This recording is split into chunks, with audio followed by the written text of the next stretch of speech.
La colère aujourd'hui, elle concerne une chercheuse du CNRS, Florence Bergeau-Blacker. Ce nom un peu compliqué ne vous dit peut-être pas grand-chose, mais pourtant, c'est la chercheuse, l'enseignante, qui a eu le courage d'écrire un livre qui s'intitule « Le frérisme et ses réseaux ».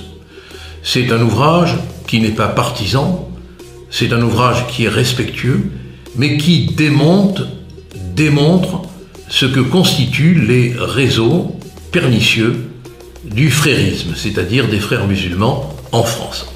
Emprise sur l'hôpital, emprise sur l'éducation, emprise sur la littérature jeunesse, emprise sur les médias, emprise même sur les jouets pour enfants, emprise sur la nourriture. Tout est raconté sérieusement, voire même un peu trop méthodiquement, mais le courage de dire est là. Aujourd'hui, cette femme tranquille, discrète, est sous protection policière. Elle ne se déplace plus, où qu'elle aille, que flanquée de 2 policiers. Qu'on soit menacé parce qu'on exprime des idées, qu'on soit menacé parce qu'on dit son opinion, c'est intolérable et ça veut dire que la France a basculé dans la terreur. Mais ce qui est plus grave encore, c'est que elle devait faire une conférence à la Sorbonne, fac de lettres, et la doyenne diarrhéique a cru bon d'annuler, pour des motifs fumeux, la conférence.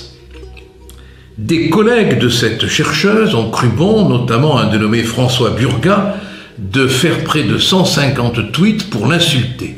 On l'a traité de nazi, on l'a traité de raciste, et ces paroles incendiaires, on sait très bien depuis Samuel Paty ce qu'elles peuvent provoquer. Tout cela parce qu'elle a écrit un livre.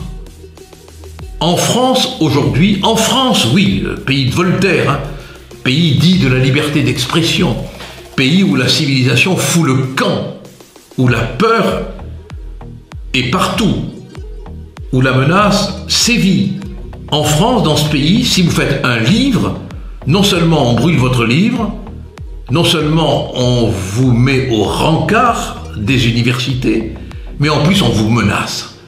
Alors je vous demande d'être solidaire de cette chercheuse qui n'est l'ennemi de personne, mais qui dit ce qu'elle voit, écrit ce qu'elle voit, ce qui aujourd'hui est un crime.